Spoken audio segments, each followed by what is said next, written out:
Hello and welcome everyone to our second event, Celebration of Disability History Month, here at the University of Wolverhampton.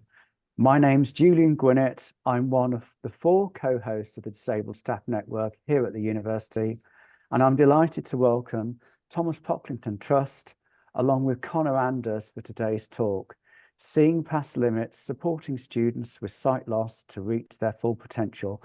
From Thomas Pocklington Trust, we have Louise Connaught, who is the Senior Engagement Manager for Central England, Tara Chataway, who's Head of Education at Thomas Pocklington Trust, and Aaron Lee, who is a Student Support Service Advisor. We're also joined by Conor Anders, who graduated from the university with a first-class honours degree in Special Education Needs, Disability and Inclusion Studies. And Conor was also awarded the Dean's Prize for Excellence and Achievement in the Faculty of Health, Education and Wellbeing at this year's graduation ceremony. Conor will be talking about his lived experience later on during this session. Just to let you know, there will be an opportunity for questions. So if you could just type your question in the Q&A box and we'll read them out at the end of this session. So now let me hand you over to Louise to begin this session with an introduction to Thomas Pocklington Trust and an overview of the work that they do. Thank you. Thanks, Julian. So yeah, welcome everybody, and thanks for joining us this afternoon. As Julian said, we are here from Thomas Pocklington Trust. We're a national sight loss charity that works in lots of different areas to give blind and partially sighted people access to services and live the life that they choose they want to lead. And we do that in lots of different ways. I think primarily that the 3 strategic ways that we do that are through engagement work, which is led by our wonderful sight loss councils up and down the country. They work with businesses and service providers to improve access to the services that are offered and raise awareness and improve inclusion throughout societies that they live in. We also have our wonderful employment team. They work with making sure people can stay in employment, get back into employment and learn skills to hopefully improve maybe where they're at the moment along their sight loss journey. They do that in lots of different ways, by having access to support and training, guidance. They work doing internships, provide apprenticeships, learning CV writing skills and practicing for job interviews and lots of other different ways. There's many videos that you can look at that the guys have produced over on our Thomas Pocklington website, so please do go and check that out. And then the other wonderful team that we have, amongst others, are the guys that are going to be doing the vast majority of this webinar today, and that's the wonderful guys over in the education team. I don't want to say too much about the work that they do because they're probably going to be much better at doing that than I would be anyway. So I'm going to hand over to Tara, who is our head of education, who's going to kick off the rest of this session to learn more about the personal experiences that Conor's had throughout his journey at Wolverhampton University and more of a generalised options that are available to any other students that are listening into the webinar today or at any point in the future. So thanks for joining us, and I hope it's informative. Tara. Hello, hi. Oh, thank you for that introduction, Louise. So as I said, my name is Tara Chataway and I'm Head of Education. I'm delighted to be here today and to hear from Conor about his experience through university. So we're going to ask him some questions and he's going to talk us through his experience. And then we're also joined by Aaron Lee, who's going to give a little bit more information about some of the other blind and partially sighted students that we support. So in the education team, we have an information, advice and guidance service. So any student in secondary, further or higher education, or a parent carer or professional can contact our service, and one of our advisors, such as Aaron, will talk to them, find out what issues they might be facing. Is it information, some advocacy, some guidance? And then we provide a very bespoke service. So it's very tailored to that individual and what support they might need. And then we help them to navigate that journey through education. And so today the focus is in university. And obviously universities, so many subjects to study, different kind of programs, people will need different support. So our advisors are really experienced and have lots of knowledge. And if we don't know the answers, then we might know somebody that does. So we work with our brilliant partners such as Look UK, Victor, RSBC, RNIB, Guide Dogs. So there's lots of support out there. So anyway, I'm sure you don't want to hear from me. That's not who you've come from. So if we have a little start and a bit of a conversation. So talking about the lead up to university and the experiences and thinking about the future studies. So Connor, your experience of education as a partially sighted student began long before university, as it does for many students. So could you please tell us more about this? So tell us a bit about your vision impairment and what it meant for you when you were at school and college. So firstly, hi everyone. Hope the microphone's working. And just want to say thank you for University of Wolverhampton for giving me this platform to talk about these things. My educational journey started. I was born with a severe visual impairment, so this kind of thing has been with me since being very young, and I've always experienced the barriers that visual impairment brings from my first year at school. And as a child, you always know that you're different to the other kids. You don't have the same sort of maturity as an adult, obviously, but you do always know that you're different, and I distinctly remember that. And a large reason for that is due to the barriers that you face. And so it's like social barriers. You can't, be in the playground doing the same things as the other children. If your schoolwork isn't adapted properly for you. So for me, I had an okay amount of functional vision, so I could see to get around relatively okay, and I could see large print. Unfortunately, these things were not adapted for me, so I would get work in size 18 font, which I couldn't read. Pictures weren't magnified. I couldn't sit at the front of the class to see the board. All these things. This carried on until I was 14 and had to leave mainstream education to go to New College Worcester, which was the thing that saved my education, really. It got so bad that I had to move away from home, basically, and I think that that's a bad thing in itself. At 14 years old, you shouldn't have to move away from home just to get a basic education. And the other point I want to make about this, and we'll probably come on to this again later, is the fight that it took to get me the education I needed. I was 14 when I got that, or when I started to receive that. Now, the schooling system exists for so many years for a reason. You're there for a long time, and that's because it takes that amount of time for you to be able to learn and develop. Now, if people don't get that development, that has long-term effects on a person's well-being, on a person's future potentially. And you don't learn the same between the ages of 14 and say 18 than you do from the age of 4 to 18. So these have drastic consequences, which which are different for everybody, but affected my time in university and in the rest of my education. Thanks, Connor. That's great to kind of understand really where you're coming from the very beginning. Hi everyone. My name's Aaron, and I'm a student support service advisor within the student support service.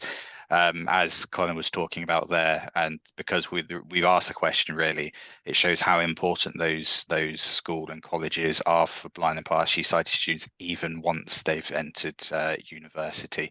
It's why we find that students always feel more prepared to go into higher education or go into work or go into training once they've been able to develop knowledge, skills and experience, and this can take them throughout their entire degree.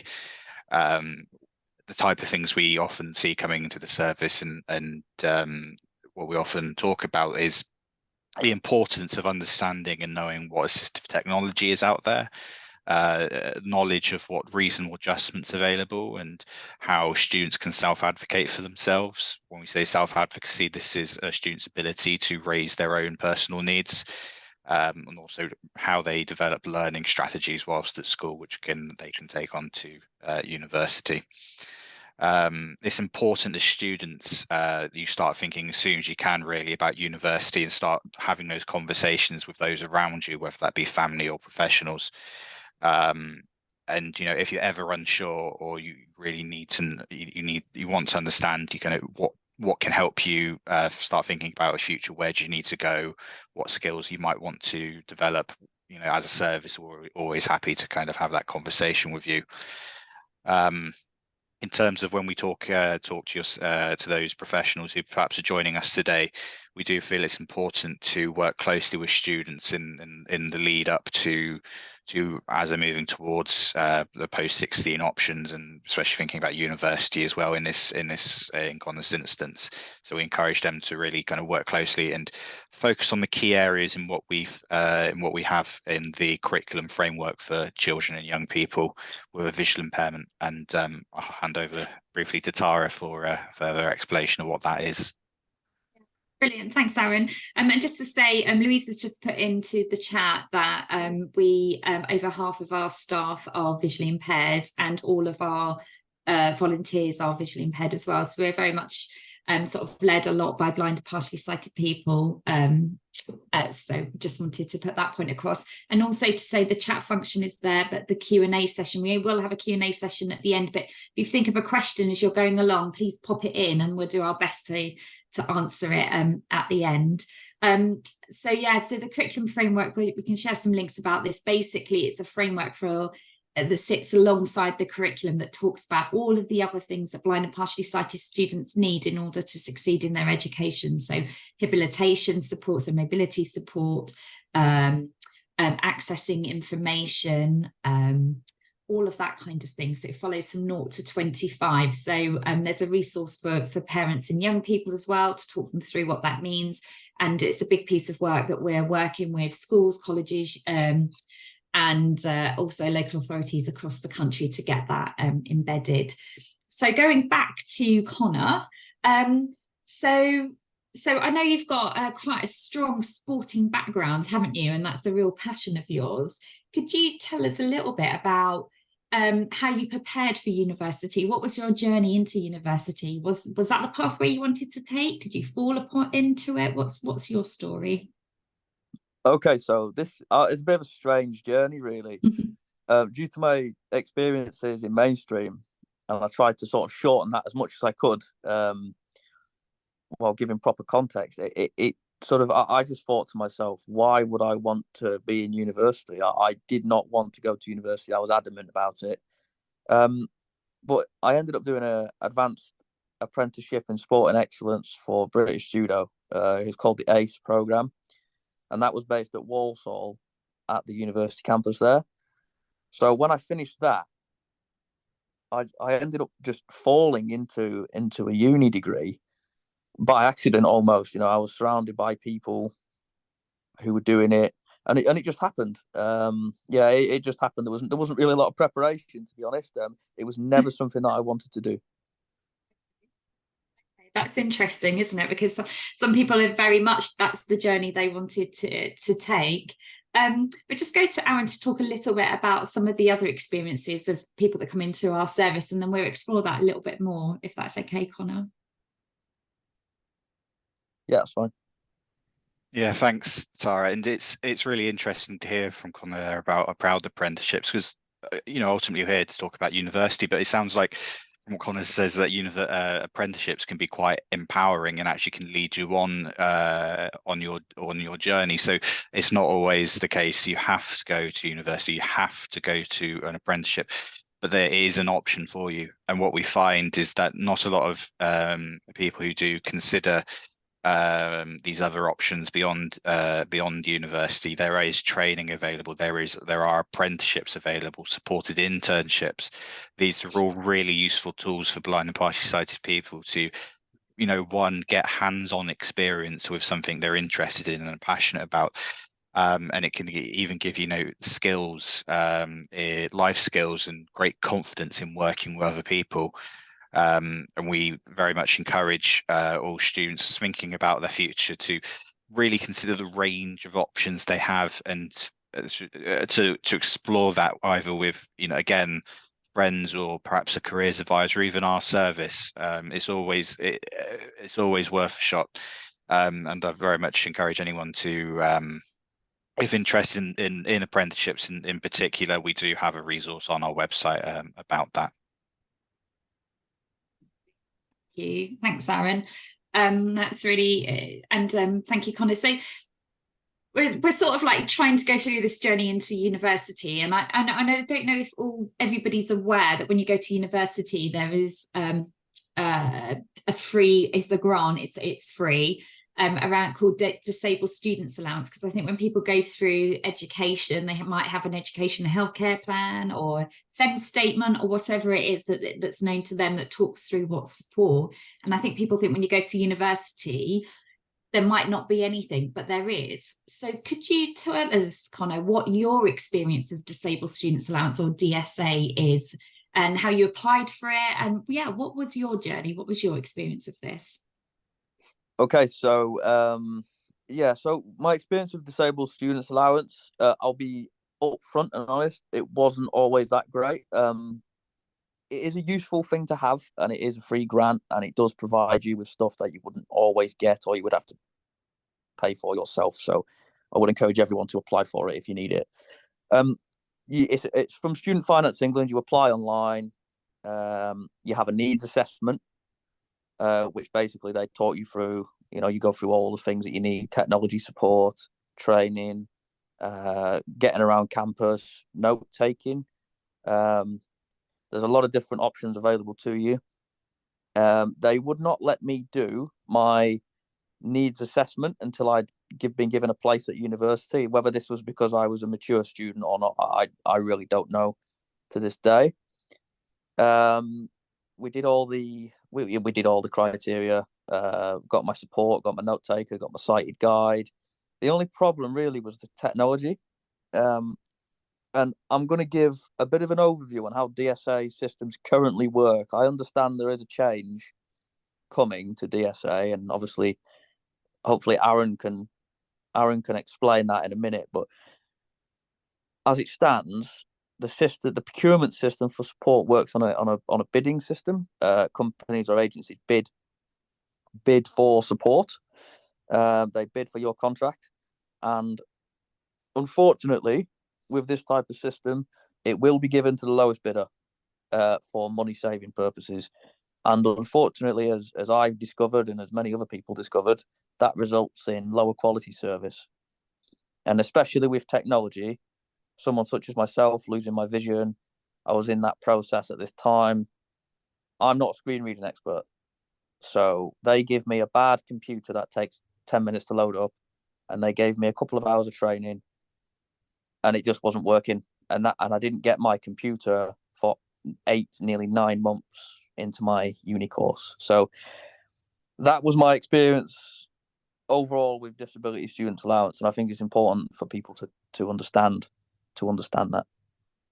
Thank you for sharing that, Connor. And I'm so sorry that was your experience. It sounds like there's lots of things that went wrong with that process now. And in our student support service, one of the number one things that people contact us about is Disabled Students Allowance, and our advisors are really kind of clued up on that, and we have quite a good relationship with student loans companies. So I would encourage anybody with any queries or concerns around DSA to reach out to us and see if we can support you. But I'll just hand over to Aaron to talk a little bit about some of the wider stuff around DSA that comes into the service, and then I'll mention a little bit about the changes. But thank you for your honesty there, Connor. Thanks, Tara. And yeah, as a service, we completely understand that DSA, or Disabled Students Allowance, doesn't always go the way it should, or the way the student needs it to work, which is why we are here for those instances where it doesn't go quite right. But of course, we do encourage students, if eligible to do so, to apply as soon as they can. in order to make sure the support arrives in time. A lot of it's really important to do that, because the way the process works is as Connor has mentioned, really you make that application online, and that does take a little bit of time to do so. Then you're obviously going to want to book onto a needs assessment, and that's what that is that's a conversation between yourself and the needs assessor about what's the best support for you. It's not an interview or an assessment. It sounds a bit scary. I know it's called an assessment, but it's not what we call an assessment. It's really a conversation between yourself and an advisor, or an assessor, should I say, about what they think and you think might be best for you. And we often get queries into the service asking us about how do I prepare for my needs assessment? What kind of technology should I ask for? And we'll be touching on technology later, but it is always good to kind of have a plan in mind when you're going into a DSA needs assessment. That can usually be informed by things like going on an open day, or emailing the disability team at university, or universities you're interested in, to find out a bit more about the course or the campus. And you don't need to have or know everything and anything you need. It's just having that little bit of information, being a bit more informed enough so you can respond to when you're having this conversation with your assessor about what's available.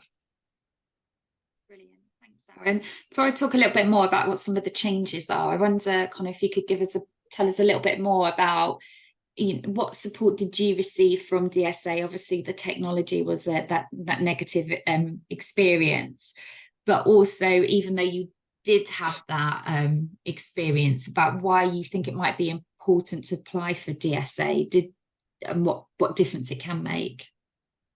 Yeah, I think that everybody who needs it should apply for DSA. Aaron's absolutely right. You should, especially visually impaired people, particularly we're talking about in this situation, 100% apply for DSA. Don't be put off by the experiences. You're entitled to it, and you deserve it. This extra support. I got note-taking and sighted guide help. Now, that was fantastic, and that was crucial, especially someone losing their vision like myself was at the time. That was crucial, and that worked. There was some hiccups with it, but I think that's to be expected, and we can't really sort of complain about little things like that. But it did work as advertised, and allowed me to navigate around campus that much easier. So I would definitely recommend everybody sign up for that. Thank you for that. So just to say about the changes for DSA and the process at the moment, the changes won't be coming in until sort of February time, end of February. So what I would say now is apply for DSA. It's open all the time. There's no set time in the year when you can apply for it. And you absolutely do not have to wait till you go to university to apply for DSA, and you need to name a university, but that might not be the university that you go to, and you should get your needs assessment done even before you started university. So if there is anything that's going along where it doesn't sound quite right, contact our service and we can help to kind of sort out those myths. The changes that are going to happen with DSA, in theory, it's going to make the whole process much easier. And sort of in February and onwards, we'll be running some webinars and doing some work to get the message out there for DSA. But the idea is it's just going to be a more simplified process. So the bit that you just spoke about, Connor, with the bidding, that won't happen, because there'll be certain contracts. There's 4 different contracts across the country. So and so you won't have bidding for technology. They will just go to one provider. They will provide the technology. So there'll be a seamless process where you're not having to sort of chase different people and find out who's providing what. So it should be a much simpler process. So hopefully it will be easier. But as I said, we will share more information once we know the date of when that's all coming through and what's going to be happening with that. Before we move on off of DSA, I suppose I just wanted to give you the kind of final word on it, Connor. Do you have any tips for somebody that is applying for DSA that might help them maybe have a more smoother experience than you did? Yeah, absolutely. I would just say, when you fill in your forms and when you do your needs assessment, I'm almost going to say be quite stubborn. So if you've got and fill in, obviously when you're filling in the form, make sure you fill it in as detailed as possible with as much information about what you need and why. And then your needs assessment, make sure you explain, I need this, such a thing, and this is why I need it. This is what I use now, and I can't change that as I'm about to start a degree. And make sure that you really emphasize, if you've got working mediums that you're working with. Mine was a bit different because I was in the process of losing my vision and other things, so it was a bit different. But if you've got those working mediums, make sure that you make that clear, and don't let people talk you out of it or try to change what you're doing because it's cheaper for them or anything like that. So be stubborn and like Aaron said earlier, self-advocate for the things that you need. Brilliant, thank you. I'm really aware we've got lots of more questions to get through, so much we want to talk to you about, Connor, to find out from your experience. Aaron, do you have any one or two final top tips that you'd like to add to that? I think just as Connor has said, and we've said before, get started early, learn a bit more perhaps about the DSA process, which you can do through our website, and if you need any support, do just reach out to us. So you've fallen into university. So there you are, going to university when you wasn't prepared, having a bit of a nightmare with DSA and getting that sorted. What about the other experiences of university and joining? Could you tell us a little bit about when it came to starting university? Like, how did you feel? What were your expectations? Yeah, so starting university, I was very nervous, and I made this quite clear. I said I've had some awful experiences in the past, and it wasn't just a one-off. It was virtually my whole educational journey. So I understand what mainstream education is going to be like for someone such as myself. And on top of that, losing my vision at this time, it sort of made me even more nervous. I was reassured that wouldn't be the case, which in hindsight is quite funny. But I had a meeting with the admissions team, disability support advisors and lecturers beforehand to explain all of this and explain what I needed. And initially, this was enough to make me feel somewhat better about the situation. But yeah, I was a bit worried. Let's just put it that way. I think that's understandable. Aaron, what do we hear from students that come into our service about starting uni? We do naturally find that lots of students are worried. Some are even, excited. Worried and excited are both very much, quite right to feel. I think it's in terms of those coming from perhaps a background similar to Connor, where support wasn't where it should be before. It's daunting because you do have to be a bit more independent when you're going to university because you're being considered an adult, and I think a lot of people coming into our service can feel that as well. But a great way to kind of approach that is just directly with the university, even before you start your degree. Do as Connor did, reach out to a disability officer and if you can share your concerns, or even just talk about what will help you feel more confident in your degree, and you can try and put in a plan in place with your reasonable adjustments. And when we say reasonable adjustments, we mean steps a university should take to ensure your course is accessible. So really just to help manage your expectations, reach out to university as soon as you can. So one of the things we also hear, Connor, is obviously people feel a bit nervous, and one of those is about meeting new people and making new friends. How did you find that when you started university? I think I got quite lucky on this one, actually, and I'll explain why. Because I was part of the Great Britain judo team, so I had a group of friends. Already, and they're all based there. So for me, I really got off lightly. But what I will say is, if I hadn't have had that, the experience would have been the same as that in mainstream school, which would have been complete social exclusion. You wouldn't have been able to do a lot. And that's one of the main issues, really, is social activities at university is one of the big things that people look forward to. But yeah, I know it's a struggle for many people, and it's really shouldn't be overlooked. And I'm glad it's been raised here. Thank you, Connor. And Aaron, I know we've got some resources online, and we hear sort of similar stories as well. Was there anything you wanted to add about that? Any tips? Sure, I'm sure many students will share in Connor's experiences that, you know, during school, college, you're often feeling like you're the only one in your class who perhaps has a visual impairment. But as soon as you get to university, there's so many new opportunities that can sometimes even be a little bit daunting. We always like to say that it can be made a lot easier if you want to go out, for example, to an event or an activity or a society with housemates or flatmates, or even just a group of friends you found on your course. That should make it a lot easier. And we very much encourage anyone who's considering university, or is even in university now, to sign up for an event we have within the education team called Socialise at University. And this is on the 29th of January, and that really will help you connect with others and give you some top tips as to how to make the most of your experience outside of just the academic stuff.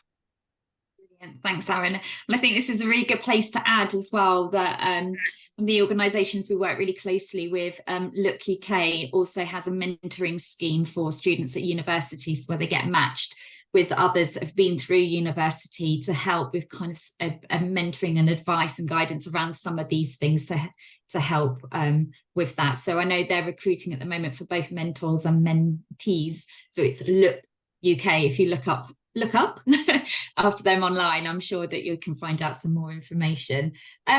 Just while we're talking about the whole kind of social aspect, so Connor, one of the things that we often hear from students is this big discussion about, should I go off and live on campus, or stay at home and travel into university? And of course, there's no right answer. It depends to the individual. But what was your experience? What did you decide to do? Yeah, so it is very dependent on the individual. I live an hour and a half plus away from that campus, so that wouldn't have been practical for me to stay at home. I chose to live on campus, mainly because the training facilities that I was using were literally less than 2 minutes walk away from my room, so I could independently access that, and that was a good feeling to be able to do that. I know a lot of blind people, we will sort of grasp at any additional ways that we can improve our independence, and that was one for me. Also, I was on campus, and to go and meet my sighted guide, or to go, just to go and get a coffee out the canteen, it was a lot easier for me just to live on campus, and it increased my independence massively as well. Thank you for that.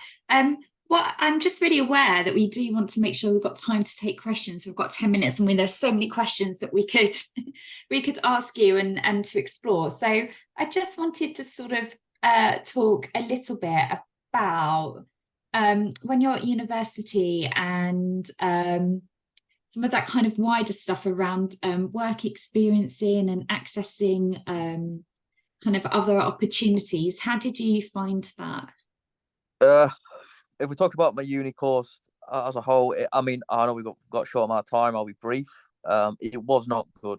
It was not good at all until 2021, when I changed courses. I couldn't access work. Things weren't put in proper formats. No communication between people. No honesty about a lot of stuff in terms of how I would actually do this job without being able to see. I didn't get adapted assessment criterias until 2 weeks before assessments in some cases, and it was a nightmare, to be completely honest with you. But yeah, in the end, we changed in 2021. That's the same year I completely lost my vision. I changed courses to the Special Needs Disability Inclusion Studies course, and it was like flipping a switch. The staff on that course were fantastic. I was able to access everything. Granted, I had found more technological solutions myself for doing that as well, but it was a complete switch, and it just shows that how good it can be. And every single member of staff on that course was amazing. I just want to say that. That's really great to hear. So do you feel that it really did sort of depend on so what, I suppose, is what kind of technology, what also changed? Did you use accessible technology when you changed the degree, or was it just that they were able to adapt your materials? What made the difference, do you think? It was both of those things, really. I mean, the DSA problem was probably one of the biggest contributing factors to this. Actually, was the fact that my technology was so bad, and because it was my first time having to rely on a screen reader, that I couldn't learn it. It was like learning a new language to me. And if you combine that with not having accessible work, not being able to do your assessments properly, it creates a huge amount of fatigue, actually, and it's hard to do anything. You're just surviving at that stage. So I started just using my phone, and it sounds unprofessional, but that's the only thing that I could do in the end. We started using voice memos. I had to learn how to professionally record voice memos, which is its own challenge, and you have to work on your articulation and how you express yourself. Slowly I got better at that, and when I changed courses, that was one of the primary modalities for doing my work, and it was actually very, very successful. And staff also were very helpful in changing sort of simple things like reading materials into the proper format, which apparently is quite difficult sometimes, but we got there in the end, and it was very successful. Great, thank you, Connor, for sharing that. And Aaron, I know, again, we get a lot of queries that come into our service around university students accessing courses and technologies. So are there any kind of sort of tips or advice that you would give to people in that situation? Yes, of course. When going to university, you might come across technology you've never used before, or you might be wondering, how do you perhaps access a part of your course, something in your course that you haven't again done before at school or college. And a lot of what we find students coming to us about is not having the experience or opportunity to explore their options. Something we always like to say is, if you're able to go and apply for a DSA before you go and book your as you're going to book your DSA needs assessment, it's a great question to ask. The centre, have they supported blind or partially sighted students before? You could also ask if they have any technology they can perhaps show you. Those are two great options. In addition, I mean, what Connor's just saying there about using his phone, it might sound a bit unprofessional, but really, at the end of the day, your phone, your laptop, your computer, your tablet, you've had these for much of your early education, and there are accessibility features within them that can actually support you as a blind or partially sighted student. So they are really useful to kind of understand and know a bit more about, which is why on our webpage we have an education technology resource for students exactly for that reason. So don't feel like you need to run off and learn about all the new big pieces of technology when what you have in front of you can equally just be as useful. Brilliant. Thank you, Aaron. And I think that's the thing, isn't it? Technology is changing all the time, and built-in features and stuff is making life just easier and things more accessible, and and shouldn't be put to the side just because it's built in. So Connor, just sort of the last 4 minutes before we go into some questions, and I think we do have a few questions that are coming in. Just be good to just get some of your reflections. So what advice would you have for any other blind or partially sighted student that wants to go to university or who's at university now? Firstly, if you want to go to university, please do it. It will be an experience for you, and hopefully the advice that I've been able to give so far in this talk is helpful to you. And the other thing is, I would suggest, if I was to say one thing that I think everybody should learn how to do, it's self advocacy. How to express yourself and your needs to others, and in a way that can facilitate working together and facilitate improvements, because that will be the one biggest thing that you need to be able to do. Additional little bits is, if things aren't going so well, when you have meetings, either record them or get them in writing, and make sure you record and get everything in emails, documents, document everything, because if you need it, it's going to be there, and there's going to be no sort of excuses. So that's the advice that I would give to people. Please go, and please please do what you want to do. Brilliant, thank you. And just the last couple of reflections. So on the flip side, what would you say to anybody that's working in a university that's supporting a blind or partially sighted student who's never done that before and might be a bit unsure about what they should do? What would you say to them? Okay, so this gives me an opportunity to talk about something that I wasn't able to do earlier. Staff who have never supported visually impaired students before, it is hard. It is a learning curve for them as much as it can be for the visually impaired person. I think we need to all understand that, and we need to all appreciate that. So that's the one thing I want to say. Like, I understand it. Lots of people understand that. In terms of advice, I would say speak to the person you're going to be working with. They might already have solutions if they've been working with the same working medium for a long time. They'll be able to take a lot of that burden away from you as a staff member.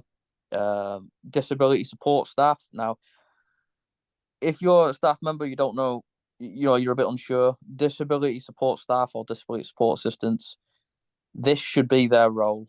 One of their main roles, in my opinion, should be to support staff who are unsure and don't necessarily know what they're doing.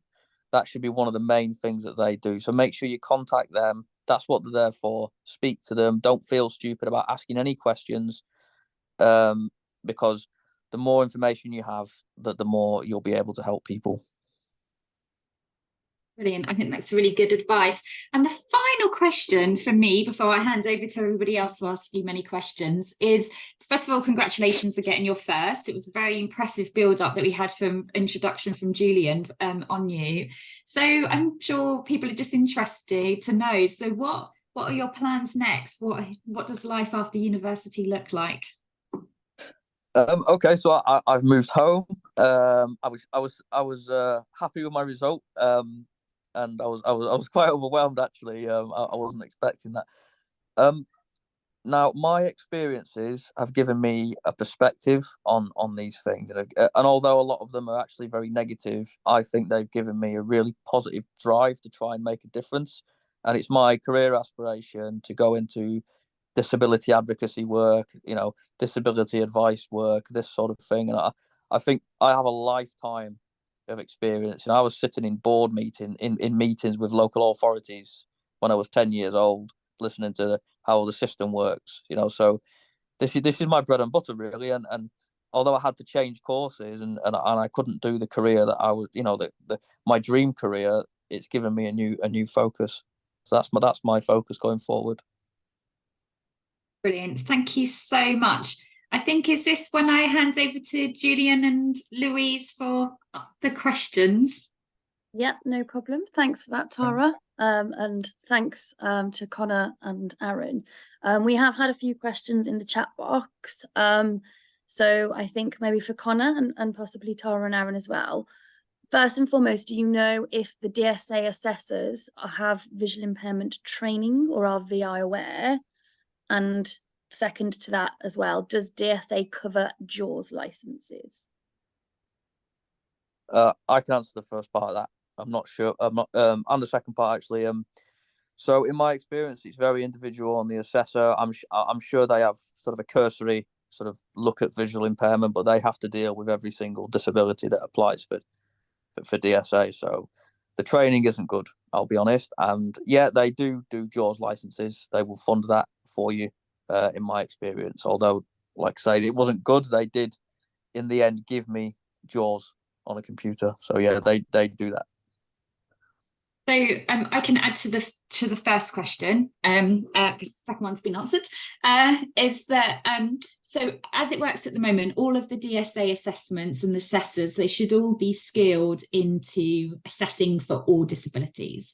Of course, there's going to be some that just don't have that knowledge. So and that goes back to what Aaron said, is that at the moment, you can choose which assessment centre you go to. So when you call them up to make your appointment, you could ask them a few questions just to make sure that that's right for you. The new system going forward, so looking into next year, it's because it's going to look different. There'll only be sort of one assessor provider for 4 different regions across England.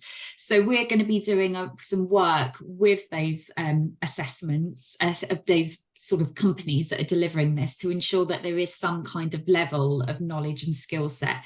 And actually from Student Loans Company, they will be expecting staff to be trained and to understand how to deliver some of this work. So in the new system, we're going to be able to have much more kind of influence over this, and it's something we will certainly be working with Student Loans Company to make sure that assessors do have some kind of understanding and knowledge around visual impairment. So the theoretical answer is yes, but the reality, no, not all of them do. So it's really important to ask those questions to make sure that you're getting the right assessor. Thanks, Tara. Connor, Ella would like to know what your experience was like with the university library. There's a very short answer. It wasn't. So this was one of the main things. Accessing that material was so difficult. Less so towards the end when we were able to sort of transfer documents into proper format. Some books that they had in the library, they just didn't have online copies of, which was a problem. And there was quite a lot of those actually. I was really surprised in this day and age. But that's something that is a potential. But yeah, just ask for proper formats, and they do have to provide that, you know, with reasonable adjustments. If other students can access it, then you should be able to access it as well. So just have a meeting with the whoever's in charge of the library and just say, I need these, or whatever it is you need, and just say, you know, I need to read these for my course. Can you please provide them in an online format? Get them scanned or whatever it is they need to do. Thanks, Connor. Aaron, do you have any other experiences of any students that the team have spoken to about using university libraries at all? I think it's a good point and a question to have raised, because as you say, the experience of university libraries having supported blind and partially sighted people, or the services, resources, tools they have, will vary from university to university. So when you do have a look around your university, perhaps on an open day, or you're perhaps just even meeting with a disability officer at university, you can think about what's going to be happening in a classroom. You can think about how you're going to be getting around campus. You can be thinking about the social activities, but also ask, what services does university offer blind and partially sighted students? They should, of course, be offering you, as Connor has mentioned, text in additional formats, but you never know what the library has in store. They may have resources such as additional equipment or support staff who can provide assistance when it comes to accessing text you need to in a library. And of course, part of people's courses is accessing a reading list, so it's always good to approach that at the very beginning, before any of the module starts. Always ask, is there a reading list, and how am I going to be able to access this reading list, whether it be through the university or through the university library or through the disability service. Thanks, Aaron. We've got a few more comments rather than questions in the chat that I'm happy to read out. I think the first couple are from Natalia. She said that DSA assessor training on visual impairment is very variable, as Tara's already alluded to, that they're supposed to build up over time. A lot of it is about frequency of assessments, so they do see a lot more dyslexic people, for example, and not so much visual impairment, which is why maybe they're not as skilled in that region. But you can ask, as has already been stated, for a VI assessment when you do initially ask for one. So this system will be completely different, as Tara's already explained, and maybe there's some issues and concerns about training, but I think the thing to say that we say a lot of time in any training than awareness sessions that we deliver is that communication is key. So to have, be able to advocate for yourselves and tell people what it is that you need. She does go on to say, Natalia, that she's giving that information as a disability advisor and a former DSA needs assessor. So she's seen a lot of reports, and it's maybe a little bit underfunded and people don't know which tech is best, but hopefully with the new changes that are coming into place from February, that will all improve. So thanks for that, Natalia. And then Anaya says, hi Connor, it's been really great listening to your thoughts and your lived experience. She works as a hate crime officer at West Midlands Police, and they do some fantastic work with organisations advocating for people with disabilities, which you mentioned that you were interested in before. It'd be great to put you in touch with the West Midlands Self Advocacy Network if you've not already heard of them, and she's left her contact details on there for you as well. I've got a question for you, if you don't mind, Connor. What would you say are the biggest things that the Education Support Service team helped you with during your journey there through university that maybe you didn't or weren't aware of or struggled with before getting in touch with TPT? Okay, so I'm going to try and be really careful how I answer this. So, for transparency, there was a inquiry about my situation and about how my situation had transpired before I changed courses. I won't say any more about that, obviously, because we have had a positive outcome.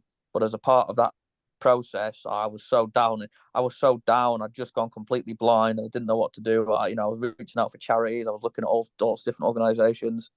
And I found Thomas Pocklington Trust, and I asked the education. Was her name Molly? I want to give her a shout out. Yeah, absolutely. Yeah. She was fantastic, and again, because I'm quite good at taking control, I just sort of asked her if she would sit in on meetings with me, so that I had somebody from a very well respected organisation, to help represent me. And she did that, and it helped so much. She just asked a few questions that I might have forgotten, and it just made the whole process so much easier. So massive thank you to Thomas Pocklington Trust for doing that. Oh, you're welcome, Connor. I think before I hand over to Julian to wrap the session up, I just want to apologise for the start. My magnification completely turned off, so I couldn't read any of my notes, but I just wanted to highlight that because we're extremely proud of the work that we do across all of the services that we offer at Thomas Pocklington Trust. But just to highlight that over half of our staff have lived experience of a visual impairment. We have over 200 volunteers, as Tara said earlier, with lived experience that help us do the work that we do. So when you're getting in touch for any services with the education team or the employment or the engagement team for that matter, there are people that are going to be interacting with you that understand the barriers that you may be going through and have potentially been through them themselves as well. So you get that professional but also personal lived experience to help support you as well. So get in touch with the team. I'm sure they'd love to hear from you. Thank you, Louise. But I just want to say that I'm in charge of the record button, so I can actually sort of like to let this session carry on as long as possible. I do have a few questions of my own, actually. One of them has actually been answered just now, because I think what you said actually about the efforts that Thomas Pocklington Trust goes to actually employ people who are blind or with partial sight is actually truly, truly inspiring. Actually, it's something that I think a lot of organisations could follow, and perhaps and absolutely should do. So I'm so glad you said that, because I was going to actually sort of like mention it myself. Yeah. So one question I do have actually, which is about DSA, is that I learned relatively recently, it's something that really did surprise me actually, is that very, very, very few students with disabilities actually claim DSA. And I was wondering why that might be, whether that was because it's an issue of people not knowing about it and therefore not knowing that they can access it, or whether it's an issue with the actual process itself that might actually sort of create barriers that might prevent people from actually claiming. And I suppose my question is to everybody as to what you think might be the issue and what can be done or could be done to actually sort of like help more sort of like people to access the help and support that they need. I'm happy to kick that off if you want to as an answer. I think it's a really good question. I think it's one of those things where TSA, it is a personal decision whether somebody wants to apply for it. So some people just don't feel that they need that extra support, and that's okay.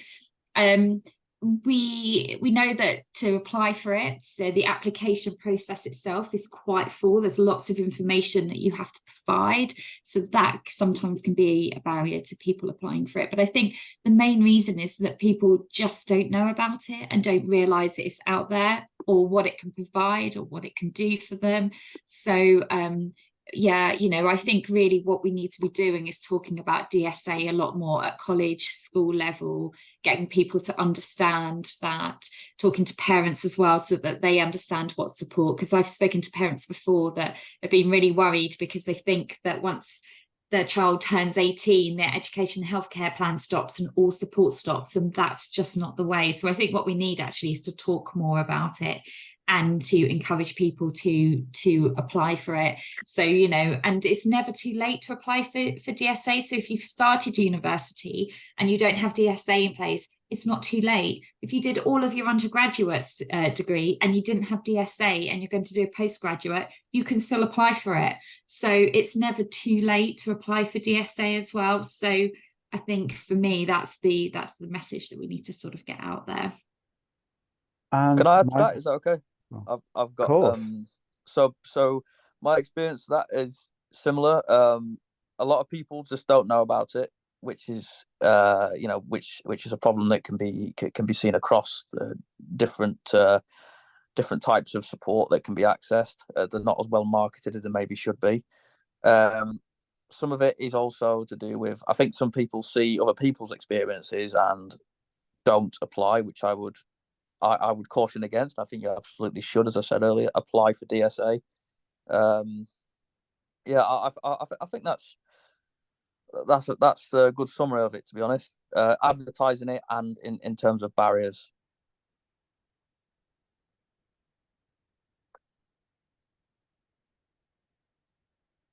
Anyone else want to add to that? Okay, I have one more question, and I promise it is one more. People who I do a series of podcasts, because I'm going to literally use this as an opportunity to big up what I do myself. Call the Diverse, that are available on all the usual podcasting services. Regular listeners will know that I usually end each session by asking people, how do we make the boat go faster? How do we think about the journey that we've been on, and how the future might look, that might be actually a more positive, more inclusive, more accessible future? And I couldn't help but notice actually on Aaron's background was a wonderful sign, and I think it says, if I just look at my notes, helping blind and partially sighted people to live the life they want to lead. And I think to myself, when I see that, I think, what would that life be like? How would you imagine it to be? What could it be? And what should it be even? I'm happy There's interesting answers to that. Like, yeah. Sorry, Louise, do you want to go first? No, you go for it, Connor. Okay, so I think it's a really interesting question, and it's conversations that I actually have all the time with people and with friends and family and things like that. And I think the best way to make things more inclusive, I genuinely believe that we have to be, at first, the first step is to acknowledge what's wrong, and to be realistic about it, to say exactly what the problem is. I think sometimes we miss that step, and we try and I noticed this when I was in school and certain other experiences, and when I hear people speak about these sorts of things, sometimes we sort of gloss over that a bit, or we don't want to be negative, and that's something I've seen throughout my whole life. I think that's the first step, because then you know what's wrong. Then you have an understanding of what's gone wrong. Then with that understanding, you can then, okay, what do we now do? And to be solution focused. Okay, this has happened. We've got the honest experiences. We've got the realistic approach. This is the solution. Communication is probably the biggest barrier, I think. People not talking to each other is probably the worst thing, and it actually causes other barriers. It's like a barrier that causes other barriers, is communication. So, and that's just an example. But yeah, being very solution focused and being realistic is probably the best way to deal with these things. Yeah, absolutely. I couldn't agree more, Connor. And I think to answer your question, what would that look like, Julian, is many, many, many different things. What my ideal perfect life would look like would probably be different to yours, and that would be different to Tara's, and that would be different to Connor's, and that would be different to Aaron's. What we want to do as an organisation, along with our sector partners and the wider world, is ensure that every single person that has a visual impairment has an option. They have the right to choose what their life looks like and what they do and they don't want to be involved with, and what they do and they don't want to do and access. We say so often that there is a huge difference between not knowing that something is available and choosing not to use it. And currently, a lot of people don't know that things are available, or they're not accessible or inclusive for them to be available to that blind or partially sighted person. And just touching on how do we do that? How do we make the boat move forward or faster? Is continuing to do things like this, continuing to do the work that we do as an organisation, along with our partners, sector partners at RNIB and Guide Dogs and Look UK and Blind Vets and all of the other brilliant charities that do work in this space. But we can't do that work without working with the wider population and the wider community and the general public. So continuing to raise awareness, continuing to show the wonderful things that people do and are capable of doing. Like Connor's journey through university didn't start great, but that's not what we focus on. We focus on the positives and where he is at now. And this is what we need to continue sharing with everybody, to try and break down those barriers and those stigmas. Thank you so much, Louise, and also thank you, Tara, Aaron, and of course Connor, for your input in today's session. I think I speak for everybody here who's here witnessing and listening to this talk, just how moving at times it has been, but also how insightful and inspirational it's been as well. And I can't emphasize enough, how much I personally got from the session. I'm going to take a lot away with me, things that I didn't know, things that I didn't even really consider before, because it's only really that when you actually get these opportunities to hear people's real lived experiences and also learn about sort of the organizations that are there to help them, that you get an opportunity to understand what people's lives are like, the barriers they have to overcome, the challenges they face, but also the sort of wonderful inspirational sort of stories, as Connor's dipped into, about how people overcome those barriers and challenges, and also how the organizations that don't really get the credit, the sort of attention they deserve, that work so tirelessly to help people to live the best lives that they can live. This has been a truly sort of inspirational a journey for me, really, in terms of learning more about what you do as an organization. And I just want people to know that anyone who is actually watching this, that we have recorded this session, and we will be posting this uploading this onto YouTube afterwards, so you will get a chance to watch it again. And if you miss bits, you'll be able to watch them. And indeed, if you are actually watching this on YouTube, then actually it worked. We did actually manage to record it. But no, seriously, we do have, this is one of many events that we're actually planning for Disability History Month this year. And I do have behind me a web address, which of course I'm going to read out, which is www.wlv.ac.uk/Disability History Month, where you can find details of all of our upcoming events for Disability History Month, but also recordings of previous events, including this one, and also past events from previous years, but also podcasts from the diverse podcasts, which are, discuss themes relating to disability. And that's it for me. My spoons are out for the day. I've run out of energy and I've run out of things to say. But thank you all very much for actually coming along, and hope to see you at future events as we move forwards. So thank you, everyone, and bye. And again, thank you to Louise, Tara, Aaron, and Connor. Thank you. All of you Thank you take very a big much. bow. Thank you. Thank you. It's been a all. pleasure. Bye.